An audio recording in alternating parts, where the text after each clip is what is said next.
Oh yeah! Bienvenue au deuxième et dernier segment de l'épisode 14 de Farouche, enregistré devant public au pub La Cale Zéro Déchet le 11 novembre dernier. Si vous voulez assister à notre dernier épisode de l'année 2024 le 9 décembre prochain à La Cale, sachez que les billets sont déjà en vente.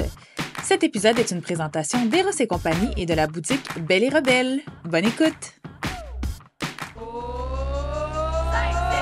On est des femmes libérées, des féministes frustrées, des mises en brisées, des mal baisées. On aime pas s'épiler, on est entêtés. Un peu sauvage chez bar, on fait ce qu'on veut notre corps, on est fa fa fa fa fa fa fa fa fa fa fa fa fa fa farouche. Approche-toi pas. C'est maintenant l'heure du segment Eros et compagnie, où on a tout le temps un jouet, un accessoire, un super cossin, gracieusement envoyé par nos amis de chez Eros et compagnie à faire deviner, parce que c'est important de valoriser une sexualité positive. Yeah!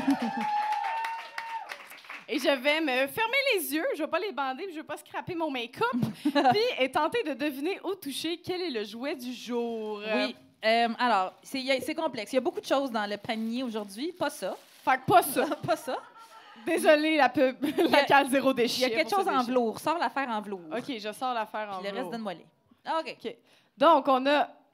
Ah, ça, c'est... OK. On a une pochette. Ça, c'est une pochette sexuelle. Une pochette de sexe. OK, je vais essayer à travers. Ça semble, on dirait... T'as-tu dit ça sent? Non. Je te jure, je l'ai pas utilisé. Ça file comme une manette d'Apple TV. Attends, OK, je vais ouvrir la chose. Oh, Oh, mon Dieu, c'est quoi? OK, il y a comme il y a comme une affaire, on dirait quelque chose pour laver la vaisselle. Oui, tu brûles. Oui, mais ça me semble, ça a l'air d'un... Hey, je sais pas. C'est clairement, c'est un jouet sexuel. Une souris? Hein? Oui, c'est vrai, ça a l'air d'une souris. Là, on rappelle que pour les gens à l'audio, c'est vraiment plus le fun, ce segment-là, en vrai. OK, et là, je vais essayer de le partir. OK, je vais essayer. Longtemps. Pèse longtemps. Non, sur l'autre. OK, attention, le ASMR. Ben, ça a l'air d'être un jouet pour le clitoris, j'imagine. C'est effectivement cela! Ben Bravo! oui. Ça s'appelle le pulpeur. Alors, mon Dieu. découvrez le pulpeur par Eros et compagnie. C'est un jouet. Oups, là. Le pulpeur, il pulpe, là, la gang. C'est un jouet innovant de petite taille. On n'a pas dit nain, on a dit de petite taille, avec une fonction de succion et de vibration. Mais il y a aussi une espèce de petit... tu sais, là, comme les affaires pour nettoyer les pores de peau, là, d'en face. Ça a l'air d'une affaire pour la face, dans le fond. Écoute, on est écolo, utilisez-le dans les... Où est-ce Oui, que vous c'est voulez. ça. Alors donc, placez-le simplement sur votre clitoris pour profiter de ses vibrations et de sa succion sans avoir à le maintenir en place. C'est pendant qu'il tient tout seul. Il s'agrippe peut-être, je sais pas. Mon Dieu! OK. Il tient sur ma main. Il tient un petit Ces peu. petites langues Ça va, et poils en silicone permettent une expérience unique. Laissez-vous emporter par cette découverte. Non, mais écoute, merci, Eros et compagnie. Ben, merci certains. Alors, n'oubliez pas qu'on a un code promo. Ça s'appelle... Ça s'appelle Farouche 15, Farouche au pluriel, pour votre magasinage coquin sur erosetcompagnie.com.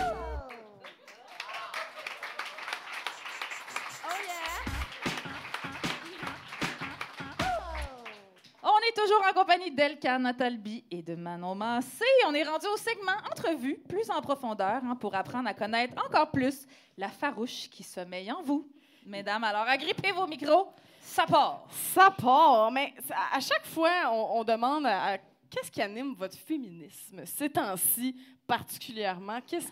C'est quoi la petite flamme là, qui brûle? Ouais, puis là, c'est sûr que là, on a juste parlé de ça pendant la première demi-heure. Fait que, mettons autre chose. Ou peut-être, qu'est-ce qui anime votre féminisme, peut-être dans votre quotidien, dans votre travail, peut-être? Moi, ce qui m'anime dans la vie, c'est l'indignation. Fait que tout ce que vous avez parlé dans le premier segment m'anime énormément. Mais ce qui me donne espoir, puis c'est ça qui est important, Ouais. parce que le féminisme, on ne peut pas juste être contre, on ne peut pas être juste Anti. déçu en hostie, ou on ne peut pas, tu sais. Il faut aussi être nourri de tout ça.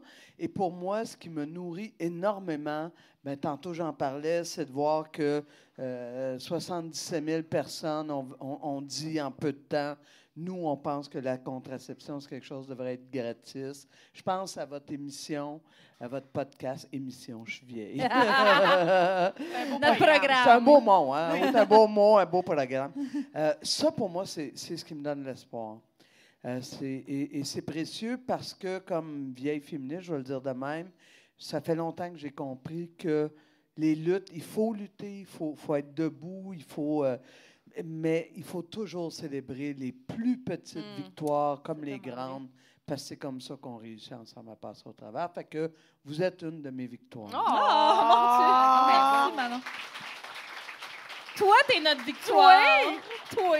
Mais c'est vrai, quand ça fait longtemps qu'on est féministe, là, dans le sens, tu sais, j'ai l'impression que moi, ça fait comme 10 ans que je m'intéresse à la politique, puis des fois, je suis déjà tannée. Comment on se renouvelle là-dedans? Mais on rencontre du nouveau monde. On Il rencontre était des temps qu'on se millennials. parle. Oui, Il c'est était ça, temps qu'on se parfait. parle.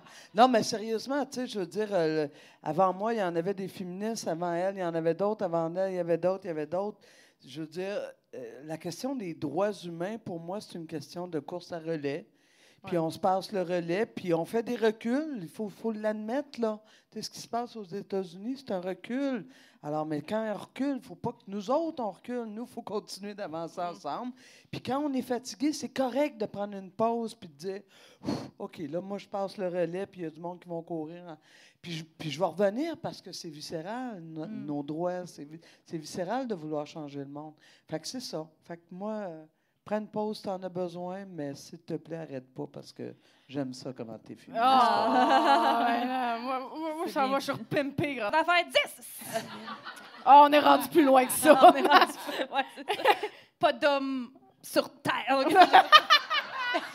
Ça sonnait Lucide Podcast, mon affaire, mais inversée. Ah oui, là, des plans pour qu'ils te citent hors contexte. C'est là. ça. Il y a vraiment cette idée-là de se regrouper. J'aime beaucoup l'idée de créer des œuvres féministes, de me faire des nouvelles amies. Il y a vraiment ça qui me tient, qui me nourrit. J'aime réaliser que je suis de plus en plus féministe, que je découvre d'autres formes, que je confronte. On peut aller plus loin. Donc ça, moi, c'est ça qui nourrit la flamme. Puis c'est une façon de le voir de façon positive aussi, parce que j'ai l'impression que je grandis là-dedans, puis que j'apprends, puis que je pense qu'il y a des féministes qui me font découvrir des choses que je n'avais pas vues, des angles morts que j'ai. Donc ça, c'est ce qui me tient, ce qui tient ma flamme allumée. Puis c'est concret, j'ai l'impression d'avoir un peu une forme de contrôle parce que je peux apprendre, je peux me nourrir, je peux m'éduquer de plus en plus. Puis c'est comme une manière pour moi de pouvoir faire avancer les luttes.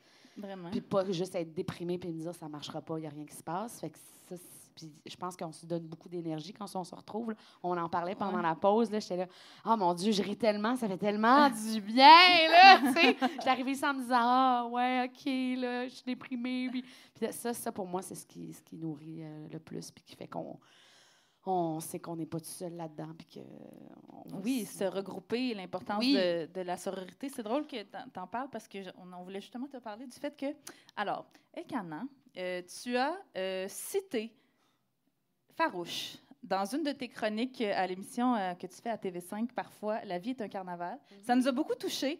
Tu aurais pu citer n'importe quoi, puis tu as décidé de partager ta tribune avec nous. On était vraiment, vraiment très honorés. Honnêtement, ça nous a vraiment touchés. Puis j'avais partagé ça sur mes réseaux sociaux pour montrer à tout le monde à quel point t'es cool. Puis j'avais mis en caption Surround yourself with women who would name you in a room full of opportunities. Là, traduction libre. Entourez-vous de femmes nice. qui vont vous nommer dans des situations où il y a des opportunités. Exact. Fait que ça rejoint un peu. Oui, merci. C'était vraiment pas si compliqué. Voyez comment les féministes se complètent. Mais ça m'a beaucoup dit, puis ça rejoint ce que tu disais de, tu sais, quand, en plus, on fait un métier qui est quand même extrêmement compétitif, il y a très peu de place pour les femmes racisées, pour les femmes tunisiennes. On est la même personne aux yeux de bien des directeurs de casting.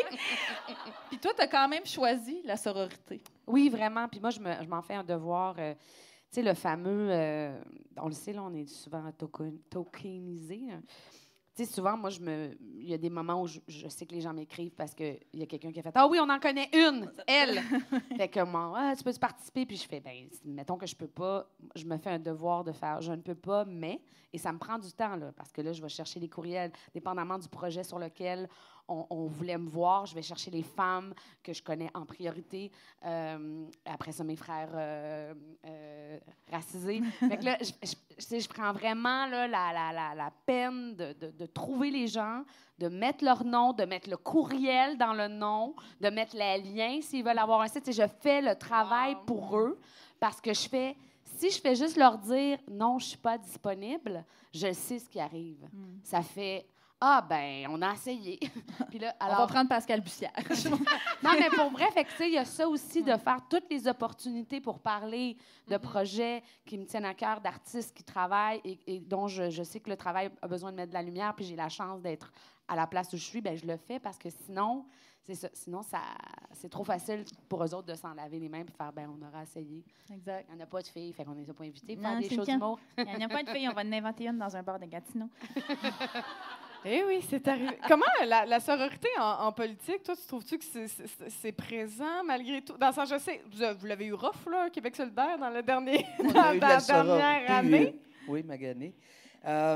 Non, mais ça... Bien sûr que ça existe. En fait, c'est une famille politique. Ça arrive aussi des fois, même avec des gens de d'autres partis politiques. Bon, pas avec le PQ parce qu'il n'y a pas de femmes au PQ. Oui. Mais... She said what she said. Mais dans les autres partis, tu sais, par exemple, il y a eu des fois où je pense à une femme comme Marois Risky, qui s'est faite sérieusement varloper comme femme des minorités, on va se le dire. Ben, c'est pas rare qu'on se retrouve schlouc autour d'elle, oui, pour dénoncer, pour la soutenir, l'encourager. Fait que oui, il y a de ces épisodes-là, j'ai envie de dire, mais j'ai pas encore vécu d'épisode avec Mme Duranceau. Oh. Ah, ce style-là. Wow! Mais j'ai confiance. J'ai confiance. T'es pas complètement à l'abri? Non. She was, I see what you did there. Ça fait vrai. Oh, OK, ouais! Prends un petit délai, Ça, mon j'aime tout. Ça prend un petit délai, mais on s'en est rendu là. C'est vrai que j'étais un petit peu sans abri là-dessus. Mais oui, la sororité entre députés, est-ce qu'il l'avait... Ça fait quand même depuis 2018 Ouais, que t'es là? Non, 2014. 2014, mon Dieu, ça fait 10 ans. Oui, ça fait 10 ans cette Hey! année! 10 ans! Au 10 ans, Manon! Hey, 10 ans. Puis est-ce que la CAQ a changé les choses? Parce que la CAQ a quand même dit à... Non, mais La réponse courte est non, Coralie. non, mais c'est qu'il y avait Christine Labrie de Québec solidaire qui a dit que la CAQ exploitait les femmes, puis la CAQ a dit que c'était des propos non parlementaires. Exact. Est-ce que la CAQ a rendu ça pire qu'avant? Ben, en fait, ils ont réussi à faire inscrire dans le vocabulaire non accepté au Salon Bleu que l'exploitation des femmes. Là, je me souviens plus de la formule exacte. Oui, non, c'est écœurant. C'est écœurant. Mais c'est vraiment écœurant, tout ce qui se retrouve là. C'est comme si tu as droit à zéro critique. Tu te fais toujours ramasser. Est-ce que c'est pire... Est-ce qu'il y a des tu sais, bons je veux côtés? dire, moi, j'ai vécu Jerry Slavounos, tu sais. Fait que, non, ben, tu sais, c'est pas parce qu'on rit que c'est drôle. Fait que, est-ce que c'est pire? Tu sais, j'ai été à côté d'Harold Lebel pendant des années. Est-ce que c'est pire? Il y a une chose qui est sûre, c'est que là-dessus, honnêtement, je suis assez fier de notre parti parce que autant les gars et les filles, par exemple, quand Christine s'est fait ramasser par la CAQ, j'ai l'impression, sincèrement, ils ne sont pas parfaits, je vous le jure, mais ils comprennent déjà pas mal plus que la moyenne des ours qui sont à l'Assemblée nationale. Fait que je suis plutôt contente de voir avec quel gars. T'sais, parce que, quand on a fondé Québec solidaire, honnêtement, les Farouches, on a fait un choix. On n'a pas fondé un parti de femmes féministes. On a fondé un parti féministe avec nos alliés masculins, avec tous les défis que ça veut dire. Mais d'ailleurs, juste entre femmes, c'est des défis. Je le vois quand Gabrielle fait le choix, par exemple, de prendre 3 mois de congé parce que son nouveau bébé va naître dans les prochains jours. Je le vois quand nos gars se lèvent pour dire que ça n'a pas de crise de bon sens, que, bon, puis dans le cas de Christine, c'était plutôt évident comment ça n'avait pas de bon sens. Alors, je suis plutôt fier de ça. Il reste du travail à faire. Mais on est là pour le faire. Ben oui. Hey, mais c'était beau quand même quand Gab Nadeau a dit à Simon Jolin-Barrette « Hey, Simon, tu peux pas faire ça! » Il avait crié ça. Ça, j'étais comme « Les gars, c'est ça qu'on veut. » Oui, c'est Que ça. vous dites « the Hey, energy. Simon, ta gueule! » C'était quand même beau. Oui, si tout le monde pouvait dire à Simon de se former à gueule de temps en temps. On y va encore! Ta gueule, Simon! Ta gueule, Simon! Hey, ça va fait être du l'extrait bien. sur les réseaux sociaux! Vive la sororité! J'étais comme dans une cour d'école, puis là, c'était le méchant qu'on n'aime pas, puis on l'avait Oui, dit. c'est ça, le méchant qu'on n'aime pas. Simon, quand est-ce que vous avez réalisé, y a-t-il eu un moment où vous avez réalisé que vous étiez féministe? Ou c'est arrivé comme progressivement, ou c'est arrivé avec la non-hétérosexualité? Moi, c'est ça là, que j'aimerais tant qu'il m'arrive, mais bon. Je te le souhaite. Ça fait tellement de bien. Oui, hein? J'imagine. Non, changement de sujet. C'était quoi ta question? Le féminisme, quand est-ce que vous Ouais, avez ouais. réalisé? Non, tu sais? sérieusement, moi, c'est arrivé la conscience, là, tu sais, porter à ma conscience. Vous avez raison, je suis pas vite des fois dans la vie, mais c'est quand j'ai organisé la Marche du Pain des Roses en 95, donc j'ai 32 ans à peu près. C'est déjà plusieurs années que je travaillais dans les groupes des personnes défavorisées, dans des HLM, tout ça. Mais c'est quand j'ai organisé du Pain des Roses, c'est là que j'ai pris conscience que la pauvreté avait un sexe et qu'il était féminin. Et c'est à partir de ce moment-là où là, c'est comme si toutes les ramifications se sont faites. Fait que, avis aux intéressés, même si vous avez 70 ans, vous n'êtes pas encore féministe, vous pouvez toujours le devenir. Ça prend comme un filon qui te permet à un moment donné de rendre compte, puis de mettre, moi j'appelle ça, tes lunettes, une paire de lunettes qui te permet d'analyser les choses. Et qu'on dise la CAQ ou non, l'intersectionnalité, c'est une des belles choses qui nous a été amenée comme féministes. Seigneur. Oui. Ça aussi, c'est le beau proscrit vers la CAQ. Tellement. Toi, Elkarna? Ben c'est ça, avec l'intersectionnalité, justement, je pense que moi, j'ai eu mes lunettes de racisée avant mes lunettes de féministe, dans la mesure où je me disais féministe sans vraiment y réfléchir plus que ça, en me disant, ben je suis femme, fait que ça doit venir avec.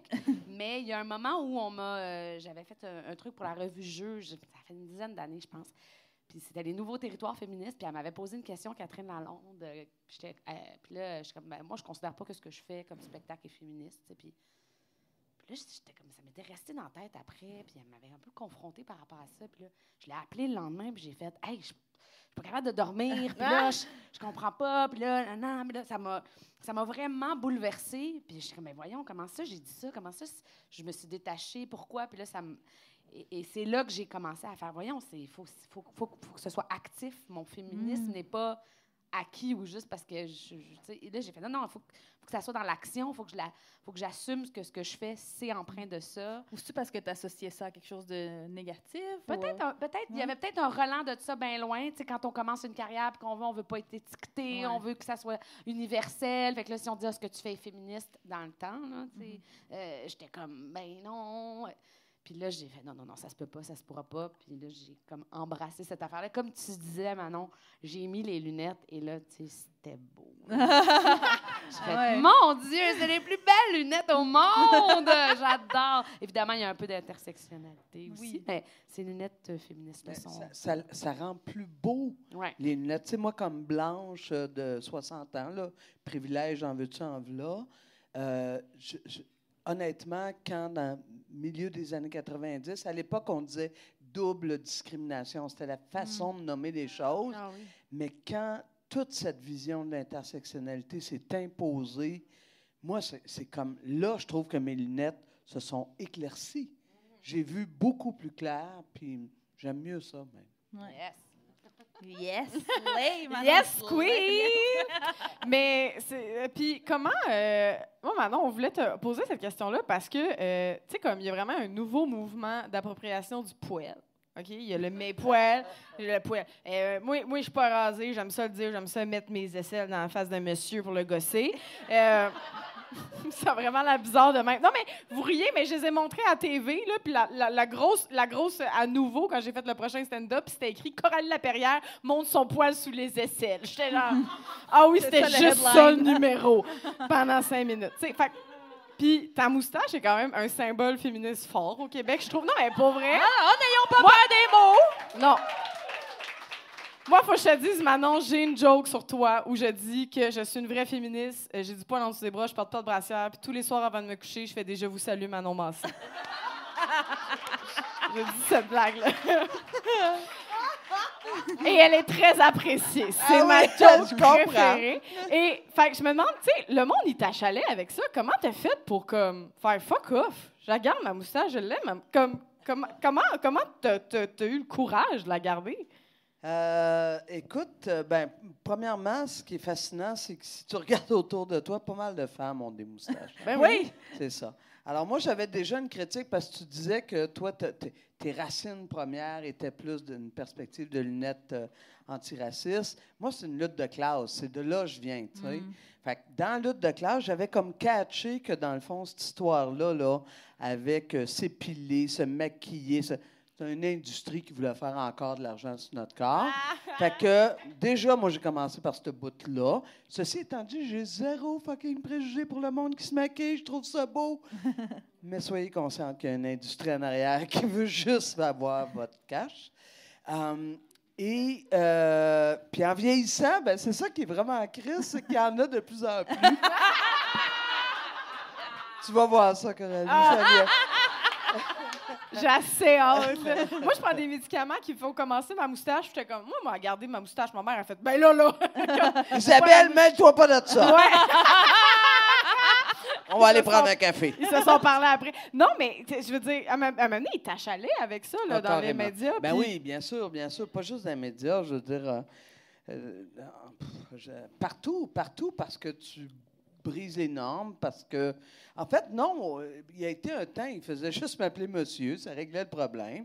Oui, non, mais c'est vrai. Non, mais imaginez les filles.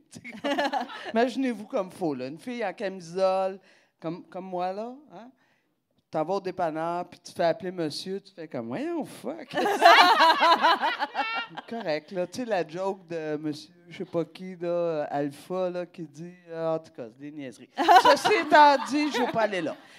Mais c'est que dans le fond, il s'attaquait au contenant alors Ben que oui. tu sais, alors que c'est le contenu Ben qui, oui. qui leur faisait Ben peur. oui. C'est le Mais c'est contenu sûr qui- que le défi de faire de la politique, c'est de l'apparence. Ouais. Hein, c'est un spectacle, la politique. Je suis désolé si je vous déçois. Pardon?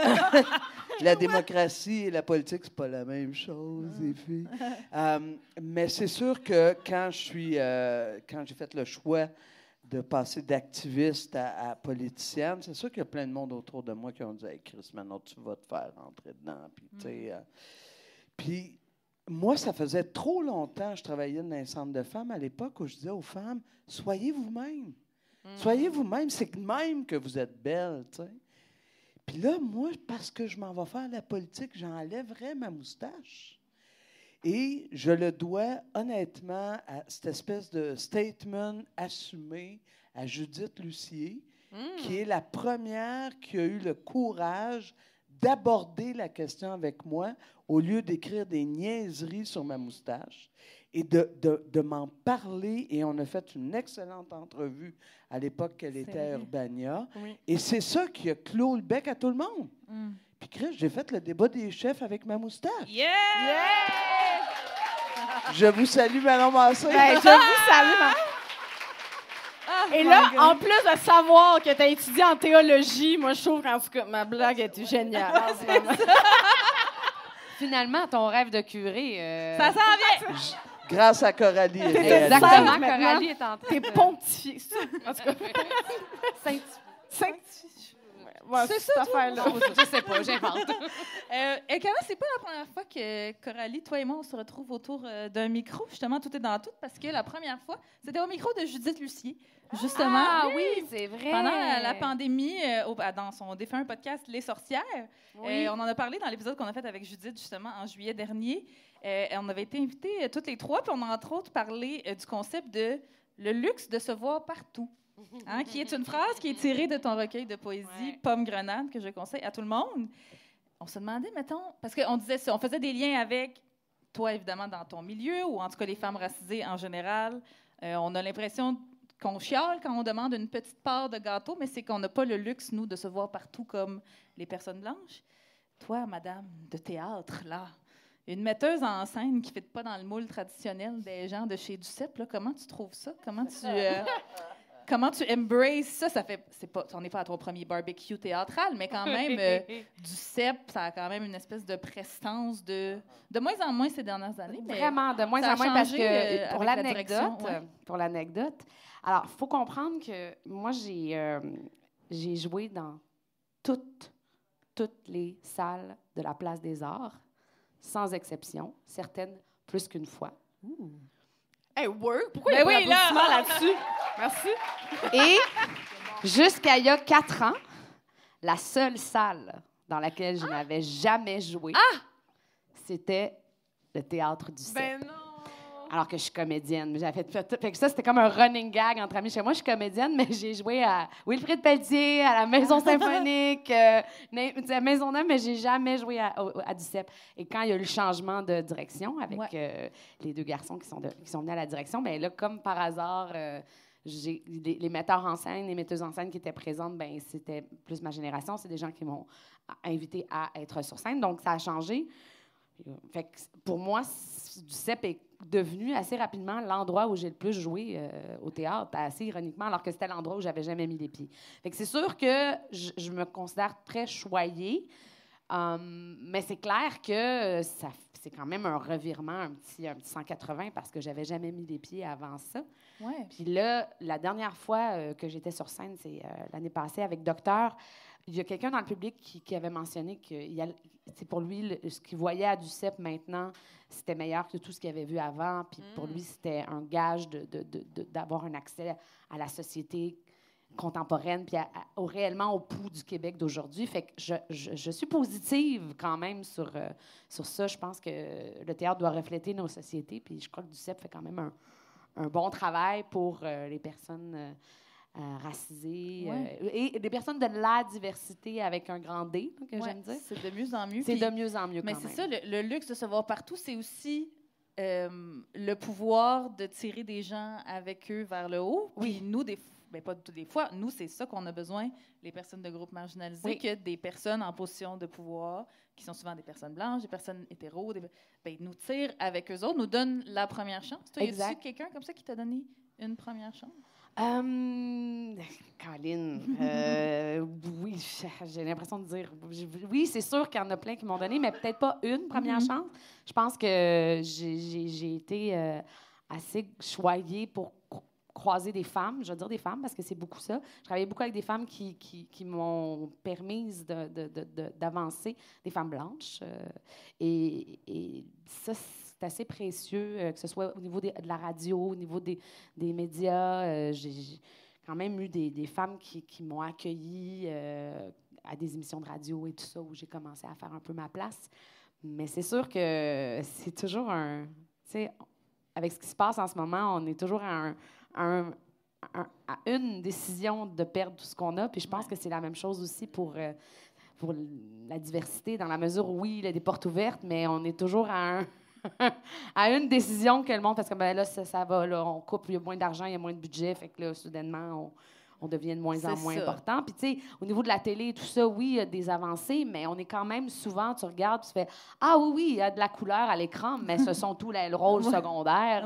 C'est ça. Ou les 3 même. Moi, mon téléphone a beaucoup sonné en 2020, 2021. C'est ça. Puis après ça, c'est C'était comme « fini Ah, après. ouais, on en a, fait qu'on a, tu sais. » Puis c'est toujours... C'est une fine ligne entre ça remplit, puis il y a un réel changement. C'est ça qui est tout le temps difficile, c'est que... Puis même pour nous, on dit oui, puis on fait « OK », puis là, après, tu fais « Ah, je servais de papier sur les murs Ouais, c'est pour ça. qu'on voit qu'il y a de la couleur. tu sais, Exact, pour puis- qu'on fasse pour check. puis moi, en plus, tu sais, une femme racisée. Ching, ching! C'est ça. Fait que là, Double. c'est ça. Donc, c'est sûr que des fois, tu fais après, est-ce qu'il faut que ce soit nous qui racontons nos histoires? C'est de là, cette phrase-là de le luxe de se voir pour ne pas avoir à parler de nous. Mais on parlait autre chose que de nous. Donc, est-ce que c'est nous qui devons raconter les histoires, nous derrière les caméras, nous avec Incendie, on s'est fait un réel désir d'avoir des concepteurs aussi, parce que pour que ce soit pas juste les gens sur scène, mais les gens derrière la scène aussi. Fait que je pense que c'est un travail constant de s'assurer que c'est pas juste... Oui, que c'est pas juste, c'est la saveur du moment, là, c'est le fun, on a de la couleur à l'écran sur nos scènes, puis après ça, on passe au prochain appel. Tout à fait. Tout à fait. Puis, est-ce que, nous, on aime bien ça, cette question-là. Est-ce que vous avez une anecdote de mansplaining, un monsieur qui vous a expliqué quelque chose que vous connaissiez déjà? Manon, j'aime déjà ta face. Ça doit jamais arriver à l'Assemblée nationale, ça. Par où commencer? Non, ben, c'est ça, c'est comme quelle histoire. Honnêtement, j'en ai tellement. Mais aussi, c'est que je suis une génération plus vieille que vous autres. On a fait des gains, les féministes, quand même. Quand j'étais plus jeune, ils s'en permettaient pas mal plus, si vous voulez. Tu sais, puis autour de moi. Mais oui, j'en ai. Y en a-tu une beaucoup. petite rigolote là, à laquelle tu penses, là, un petit peu niaiseux? Là? T'as-tu trouvé la Moi, tienne? j'en ai Vas-y, un. je vais Ok, y penser. ouais. Elle Let's go, est Cana. assez délicieuse. Faut dire que, tu sais, on dirait que j'essayais de penser à ça, là, je pensais à votre, parce que j'écoute le podcast, puis là, j'étais là, mon anecdote mansplaining, mon anecdote, tu sais, je voulais quelque chose de bon, puis là, j'ai comme, on dirait que je me rappelle jamais que je me mets fait mansplaining. Puis là, je fais comme, oui, parce que moi, je suis quand même, tu sais, je suis trooper, puis, tu sais, je suis très curieuse, puis j'assume toujours que je connais rien, là. Fait que si quelqu'un me l'explique, je suis comme, OK, cool. Ben oui, puis là, après, je vais aller lire, genre comme, non, j'avais raison, finalement, mais tu sais, je m'en rappelle plus. Mais je suis vraiment, tu sais, je suis comme, ouais, OK, cool. Puis là, hey, ça, c'est bon, là, la gang. Je suis tellement fière là, de vous raconter ça. Écoute, j'attends en stand-by pour aller dans une émission de radio à Radio-Canada. Je suis assise sur un banc, puis là, je parle avec un gars. Puis là, évidemment, ça arrive tout le temps, il me prend pour ma sœur, en tout cas. Puis là, je pense qu'il me prend pour ma sœur. Il dit non, c'est vrai, oui, ta sœur, je la connais. Ouais, non. OK, je fais, oui, tu la connais, clairement pas, mais bon, c'est pas grave. Là, il me dit, il dit, mais c'est ça. Il dit, mais vous avez grandi à Montréal-Nord. Je fais, oui, tu sais, moi, je suis allée à Québec-la-Vallée. Puis là, il dit, oui, mais puis au cégep, je suis allée à Antique. Puis il dit, ta sœur est allée à Brébeuf, tu sais. Je fais, non, Inès n'est pas allée à Brébeuf. Et là, il me dit, t'es sûre? Et là, attendez, c'est pas ça le punch. C'est quand il a dit « T'es sûr? » j'allais dire « Ben, je pense. » Mais là, j'ai pris 2 minutes, j'ai fait « Excuse-moi, tu viens-tu de me demander si je suis sûre si ma sœur est allée à Brébeuf? » Après, j'étais comme « Tu me fucking niaises! » J'étais là, aïe, c'est le suprême du mansplaining. Là. C'est comme si il m'avait dit, je m'appelle Cana, puis il aurait dit, t'es sûre? J'étais, voyons! Fait que ça, j'avoue que tu sais, de me faire mansplainer où ma soeur est allée à l'école, j'ai trouvé ça assez. J'ai fait, OK, lui, il avait son narratif, c'était ça, puis il avait la bonne réponse. Fait que ça, pour moi, c'est quand même ma petite anecdote, ça vous rajoute un mansplaining. Wow! Ah, mon Dieu, c'est bon.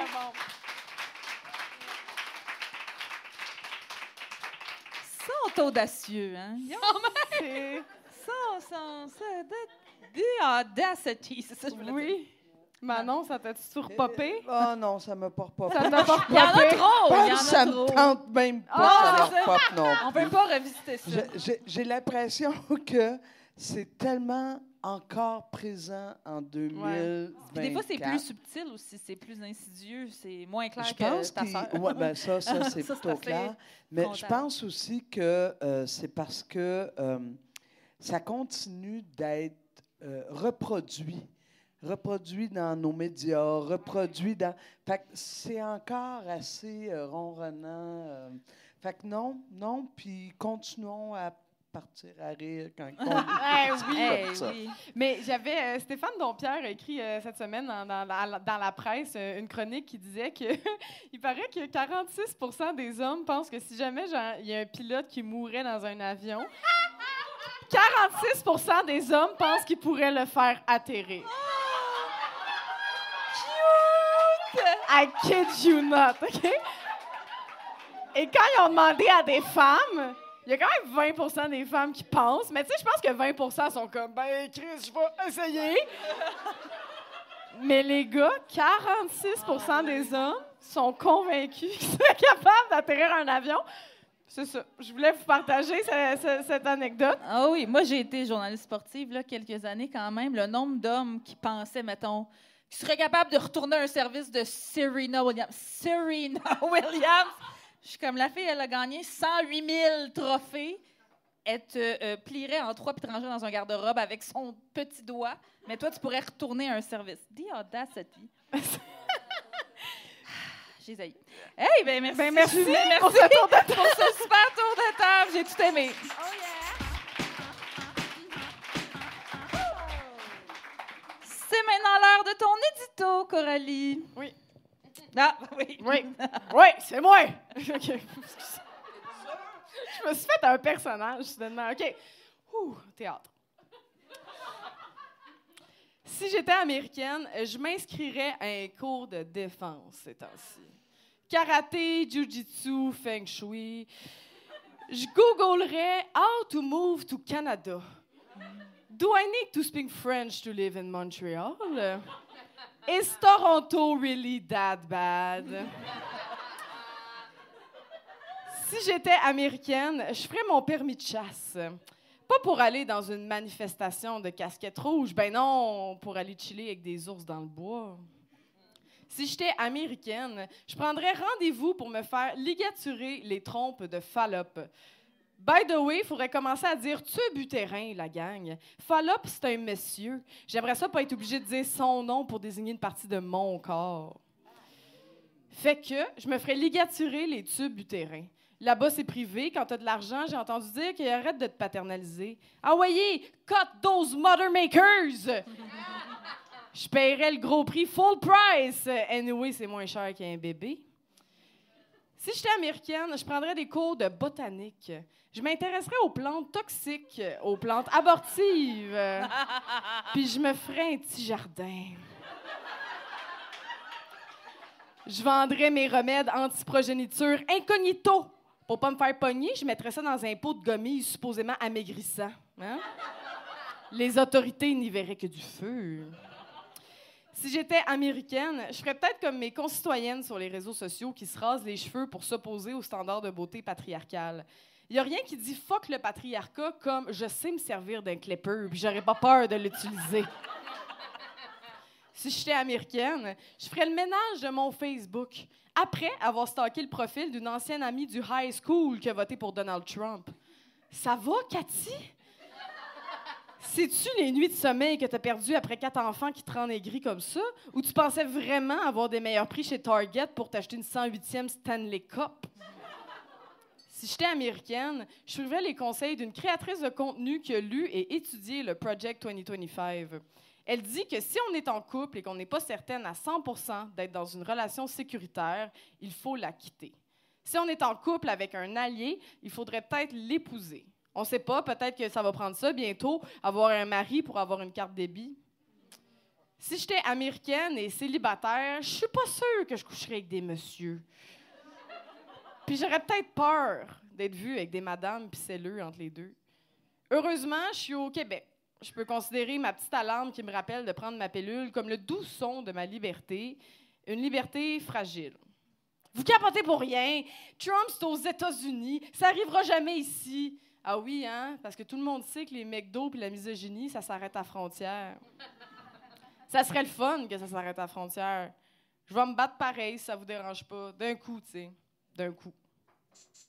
Oh yeah! Merci, Coco! C'est ce qui conclut ce merveilleux épisode de Farouche. Avez-vous eu du fun? Mon Dieu! Avant de vous laisser partir, on a quelques remerciements à faire. Merci à toute la gang du peuple local pour le bel accueil. On les applaudit. Merci à Stéphanie à la photo. Merci à Mel qui nous a donné un coup de main à la porte et à Manu à la merch. Et merci à Rosa pour les impressions sur notre merch. Oui, merci à Véronique Bilodeau pour l'arrangement de notre jingle. Merci à Octave Savoie-Lortie, oui, on continue, pour le fabuleux montage de nos vidéos sur les réseaux sociaux. Merci à vous, cher public, qui s'est déplacé. Applaudissez-vous. Merci à nos auditeuristes à la maison et à nos abonnés Patreon qui nous ont envoyé de belles contributions. Et puisque les nouvelles contributions de 5 par mois et plus depuis notre dernier épisode se méritent un fabuleux remerciement en ondes, merci à nos plus récents abonnés, Catherine Chicoine, Ophélie Van Nest, Anne-Laurie Poirier et Alexiane Bell. Oui, si vous voulez nous encourager, vous aussi, abonnez-vous à notre Patreon en choisissant le palier qui vous convient le mieux au patreon.com/farouche. Merci à toi, my sister from another mother, Coralie Laperrière, on l'applaudit! Merci à toi, Emna Chour, on l'applaudit aussi. Merci à nos invités, Elkana Talbi et Manon Mancet. Oui, vas-y. Elkana, on saute sur les billets qui restent pour Incendie chez Duceppe. Autre chose à plugger? Non. Non. Il en reste plus gros. Faites vite. Dépêchez-vous. Toi, Manon, du théâtre pour bientôt? À chaque jour, mais oubliez pas, samedi prochain, on danse pour célébrer Rhubarbe. Ah oui. Génial. Merci, mesdames. 16 novembre. 16 novembre, on surveille ça. Merci à Eros et compagnie pour leur appui au podcast. Pour votre magasinage coquin, n'oubliez pas d'utiliser notre code promo FAROUCHE15. Et finalement, merci à la boutique Belle et Rebelle de nous soutenir. Vous pouvez utiliser notre code promo FAROUCHE15 pour ça aussi. Oui, puis la prochaine édition, c'est le 9 décembre, la gang. Les billets sont déjà disponibles sur notre Linktree, le lien est dans notre bio Instagram. Fait qu'on se laisse avec notre jingle pour une dernière fois. Tapez dans vos mains, ayez du fun, bonne soirée!